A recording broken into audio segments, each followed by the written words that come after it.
রামকৃষ্ণ লোকে স্বামী স্বর্ণানন্দ মহারাজ রামকৃষ্ণ মঠ ও মিশনের অধ্যক্ষ মহারাজের জীবনাবসান। মৃত্যুকালে বয়স হয়েছিল ৯৫ বছর।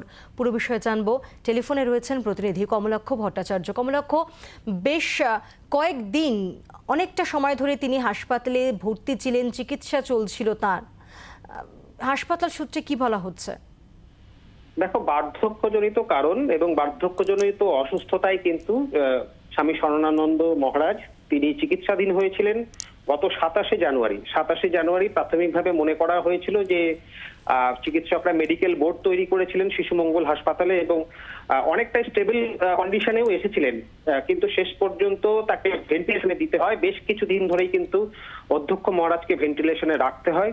চিকিৎসকরা সমস্ত রকম চেষ্টা করেছেন এবং বিভিন্ন জায়গায় অগণিত যে ভক্তরা রয়েছেন, বিশেষ করে বিদেশে যে সমস্ত চিকিৎসকরা রয়েছেন, তাদের সঙ্গেও কিন্তু মহারাজের শারীরিক অবস্থা নিয়ে মঠ ও মিশনের বিভিন্নভাবে দফায় দফায় কথা হয়েছে, চিকিৎসকদের কথা হয়েছে, যাতে এই কর্মযোগী মানুষটাকে ফের মঠের দায়িত্বে ফেরানো যায়। সেই চেষ্টার কিন্তু কোনো রকম কসুর হয়নি।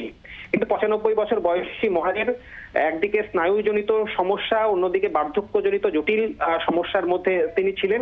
সেই কারণেই কিন্তু শেষ পর্যন্ত তাকে আর রাখা সম্ভব হলো না এবং আজকেই রামকৃষ্ণ মিশন সেবা প্রতিষ্ঠানের তরফ থেকে সন্ধে ৮টা ১৫ নাগাদ জানান যে মহারাজের জীবনাবসানের ঘটনা, এবং সেই খবর ছড়িয়ে পড়তেই কিন্তু ইতিমধ্যেই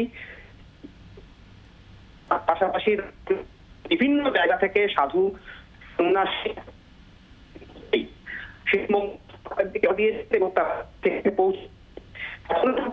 আমরা যেটা জানতে পারছি, আগামীকাল দিনভর বেলুড় মঠে মহারাজের দেহ শায়িত থাকবে। তার কারণ বিভিন্ন জায়গা থেকে, দেশের বিভিন্ন জায়গা থেকে কিন্তু সন্ন্যাসীরা এবং ভক্তেরা তারা দিনভর আসবেন এবং মহারাজকে শেষ শ্রদ্ধা তারা জানাবেন এবং তারপরেই মহারাজের মহাসমাধি কিন্তু আগামীকাল রাতের দিকে হওয়ার কথা। এখনো পর্যন্ত রাত ৮টার পরে তেমনটাই স্থির হয়েছে। রাত ৮টা থেকে ৯টার পর ৯টা নাগাদ এই সময়ের মধ্যেই কিন্তু বেলুড় মঠেই মহারাজের মহাসমাধি হবে, এমনটাই কিন্তু স্থির করা হয়েছে। যদিও এই সিদ্ধান্ত বা এই সময়সূচির কিছুটা পরিবর্তন কিন্তু পরে হতেও পারে। মহারাজ যখন থেকে চিকিৎসাধীন ছিলেন সেই সময় থেকেই কিন্তু আমরা দেখেছি যে প্রধানমন্ত্রী থেকে শুরু করে মুখ্যমন্ত্রী প্রত্যেকেই উদ্বেগ প্রকাশ করেছেন, প্রত্যেকেই ছুটে গিয়েছে হাসপাতালে, তারা দেখে এসেছেন এবং তারা তাদের শ্রদ্ধা জানিয়েছেন এবং প্রত্যেকেই তাদের উদ্বেগ প্রকাশ করেছেন। আজ এই খবর আসার সঙ্গে সঙ্গে কিন্তু গোটা মিশন এবং রামকৃষ্ণ অনুরাগী যারা আছেন প্রত্যেকেই শোক সন্তপ্ত এবং তাদের শোক তারা ব্যক্ত করছেন। তার কারণ এই কর্মযোগী মানুষ দেশে এবং বিদেশের বিভিন্ন জায়গায় কিন্তু আর্তপীড়িতের সেবায় দীর্ঘদিন ধরে কাজ করে এসেছেন।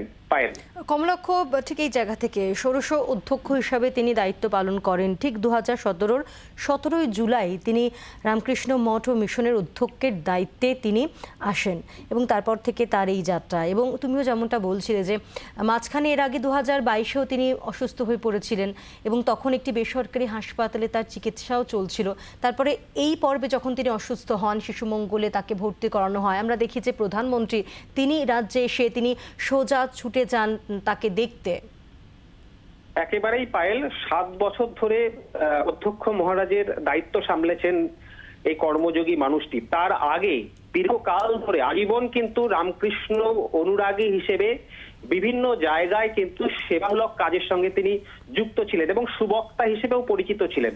সুতরাং মানুষের পাশে, আর্ত মানুষের সেবায় নিজের জীবন উৎসর্গ করা এই কর্মযোগী মানুষটির জন্য কিন্তু গোটা দেশের রামকৃষ্ণ অনুরাগী এবং মিশনের যারা ভক্ত এবং সন্ন্যাসী রয়েছেন প্রত্যেকেই কিন্তু এই মুহূর্তে তারা তাদের শোক ব্যক্ত করছেন। প্রত্যেকেই অন্তত একবার ছুটে যেতে চাইছেন হাসপাতালে বা বেলুড় মঠে মহারাজকে শেষ শ্রদ্ধা জানাবার জন্য, শেষ দেখা দেখবার জন্য। কিন্তু এখনো পর্যন্ত আমরা জানতে পাচ্ছি যে আজকে রাত আরো একটু বাড়লে, অর্থাৎ রাত 11টার পর মহারাজের দেহ নিয়ে যাওয়া হতে পারে বেলুড় মঠে, তেমনটাই কিন্তু মনে হচ্ছে। চিকিৎসকরা তারা সেই সম্মতি দিলে বেলুড় মঠের সন্ন্যাসীরা তারা নিয়ে যাবেন। এবং তুমি যে কথা বললে, ২০১৭-র ১৭ই জুলাই থেকে আজ পর্যন্ত এই দীর্ঘ ৭ বছর বেলুড় মঠের যে বিভিন্ন সেবামূলক কাজ এবং উন্নয়নমূলক কাজ, বেলুড় মঠের ব্যাপ্তি এবং রামকৃষ্ণ মিশনের যে ১০০ বছরের যে জীবন, এই যে পথচলা, তাকে আরো এগিয়ে নিয়ে যাওয়ার জন্য তার যে দীর্ঘদিনের লড়াই এবং তার যে অনুপ্রেরণা সেটা কিন্তু সমস্ত মানুষের কাছে ইতিমধ্যেই বর্ষিত হয়েছে। প্রত্যেকেই মহারাজের আশীর্বাদ পেতে চান এবং ছুটে যান বেলুড় মঠে একবার মহারাজকে চাক্ষুষ করবার জন্য। আমরা এর আগেও দেখেছি কিন্তু বেলুড় মঠে গিয়ে প্রধানমন্ত্রী সরাসরি মহারাজের আশীর্বাদ পেয়েছিলেন, তার সঙ্গে কথা বলেছিলেন, তার কাছ থেকে আশীর্বাদী ফুল পেয়েছিলেন এবং সেই কথা প্রধানমন্ত্রীও কিন্তু ব্যক্ত করছিলেন তার খুশির কথা। আমরা মুখ্যমন্ত্রীকেও দেখেছি, তিনিও গিয়েছেন বারে বারে বেলুড় মঠে, তাকে আমরা যেতে দেখেছি এবং তার সঙ্গে সঙ্গে এই মহারাজকে নিয়ে প্রত্যেকেই কিন্তু বিশেষভাবে আবেগপ্রাপ্ত এবং তার আজকের দিনের এই খবর, এই দুঃসংবাদ প্রত্যেকের কাছে কিন্তু এই মুহূর্তে বলা যেতে পারে যথেষ্ট ব্যথার জায়গায় এবং প্রত্যেকেই সেটা ব্যক্ত করছেন। এবং আগামী কাল সকলেই যেতে চাইছেন একবার অন্তত বেলুড় মঠে মহারাজকে শেষ শ্রদ্ধা জানাবার জন্য। বাংলার আওয়াজ, বাঙালির আবেগ, জি 24 ঘন্টা।